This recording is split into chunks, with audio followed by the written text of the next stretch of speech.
So I wanted to take a few minutes with this video to talk about 4 interesting PlayStation 5 stories, and if you could hit that like button on the video, thank you to those that do it, and as always, it's very much appreciated. Now, the stories I wanted to dive into today includes more details on the new PlayStation 5 upgrade, Wolverine's PlayStation 5 release date, people were wrong about Jim Ryan, and PS5 storage compression is back in the news with 7 times the size difference with the Series X. First, yes or no, have you bought an SSD for your PlayStation 5 or not? Last time I asked this, which was a while ago, there was a lot of people who said they were fine with just the PlayStation 5 storage alone.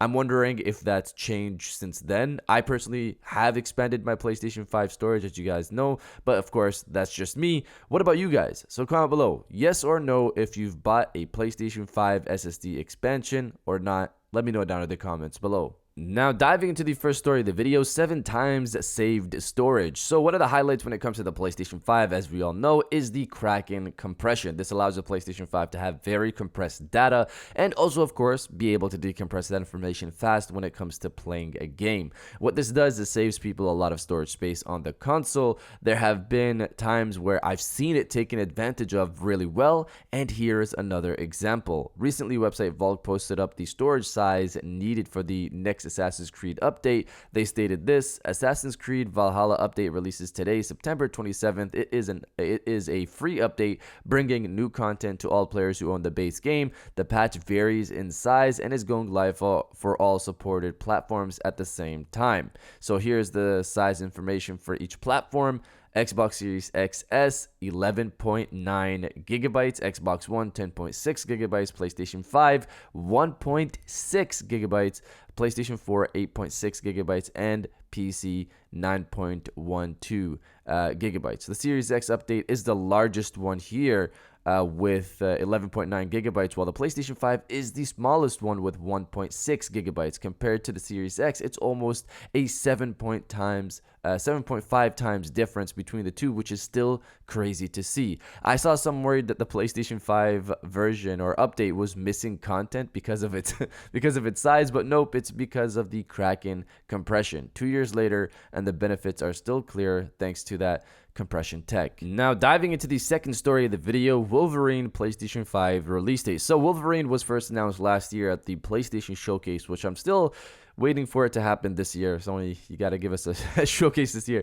But when it was first shown, it was clearly in the early stages of development. We got a CGI video. The team behind Miles Morales have taken on the project, while the team behind Spider-Man 2018 are making Spider-Man 2. Back in 2021, people guessed the game was probably going to launch sometime in 2024, which seems plausible. Miles Morales released in 2020. Let's say they started work on Wolverine in early 2021. By late 2024, it would have been in development for 3 to 4 years. This brings us to the story today. Yesterday, some huge, gigantic news was revealed. I was personally super amped. I don't know if I've ever used that. Super pumped to hear about it. It was revealed that Hugh Jackman will be back to take on the mantle of Wolverine in Deadpool 3. They also revealed the release date for Deadpool 3, which is in late 2024, more specifically September 6, 2024. Now, remember, people already guessed that Wolverine PlayStation 5 possibly launching that year, and knowing Insomniac, I wouldn't be surprised because of how efficient and productive they are. When I saw that Deadpool 3 was launching in 2024, I quickly thought about Insomniac's Wolverine game. Of course, this isn't any type of confirmation, but it would be an insane year to have Insomniac's Wolverine and Hugh Jackman's Wolverine both out there in the same year. But you guys let me know if you think Insomniac's Wolverine could launch in late 2024 or not. Let me know down in the comments below. Now, diving into the third story of the video, people were wrong about Jim Ryan. So this was a story I wanted to cover earlier but didn't get a chance, but here we are. Now let's talk about it. One of the big conversations that came out during this Jim Ryan era is the lack of indie support. This happened because of an article that came out of Bloomberg talking about how Sony focused on AAA titles. Honestly, even back then when that article first came out, it didn't make sense to me considering Sony was frontlining indie titles at their showcases. Even the reveal of the PlayStation 5. That huge event had multiple indie games showcased alongside other major AAA titles. Regardless, though, people still put blame on Jim Ryan being a numbers man and not caring about indies. Revealed in today's story, Jim Ryan actually was a major push for the indie support on PlayStation 5. Reading from Push Square, speaking with GamesIndustry.biz, indies evangelist Shuhei Yoshida revealed that the president, Jim Ryan, identified the platform holders' overwhelming focus on AAA titles during 2018 and 2019 and tasked his team to do something about it. This resulted in rounds of hires and Yoshida changing roles as the company looked to reinvigorate its relationship with indie developers under Ryan's directive. PlayStation was known for promoting lots of indie developers and indie games, Yoshida said of the iconic early PlayStation 4 days, where the platform holder was the first to promote a selection of indie titles on its E3 stage. But during 2018 and 2019, the company focused more on the AAA side, and Jim Ryan wanted to change that. He asked the global third-party relations team to come up with a plan to reinvigorate efforts at PlayStation to help indie publishers and indie developers. So this makes sense. Again, during their biggest stage in recent years with the PlayStation Reveal showcase, they had multiple indie titles shown off there like Stray, Kena Bridge of Spirits, Goodbye Volcano High, Little Devil Inside, which I'm still waiting for it to release, and multiple other indie titles. When I first heard this talk, I said back then it didn't make sense. So Sony even has random indie highlights on their PlayStation Twitter account showcasing different indie titles at random times. Regardless, it's still good to hear more focus on indies is coming because that's really where a lot of innovative games come from now. And now diving into the final story of the video, major PlayStation 5 efficiency upgrades. So not too long ago, we covered the new PlayStation 5 that launched in Australia.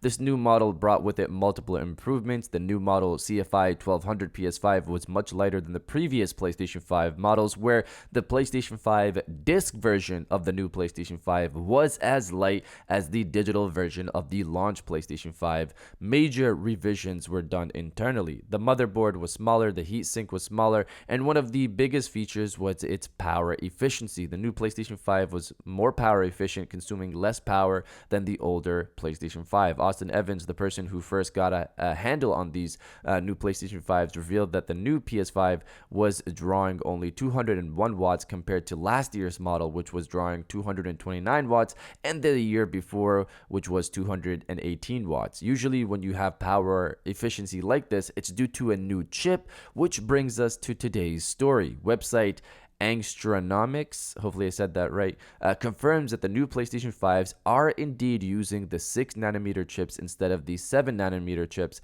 in the launch PlayStation 5 and last year PlayStation 5 models. This makes sense considering how efficient the new PlayStation 5s are. This was guessed at when Austin Evans broke down the new PlayStation 5 models, but now it's been confirmed. So for people getting a PlayStation 5 now, you're getting a much lighter, more power efficient model compared to the rest of us who got one last year or at launch. I'm personally really curious to see how much lighter the new console is, but really I can't just go to a PlayStation store and feel that for myself like this is a new iPhone. But you guys let me know if you're buying a new PlayStation 5 anytime soon or not. Let me know down in the comments below. And if you guys did enjoy this video, please hit that like button, as it always helps, to subscribe if you're new. I got new videos every Monday, Wednesday, and Friday, and now I'll check you guys out on the next one.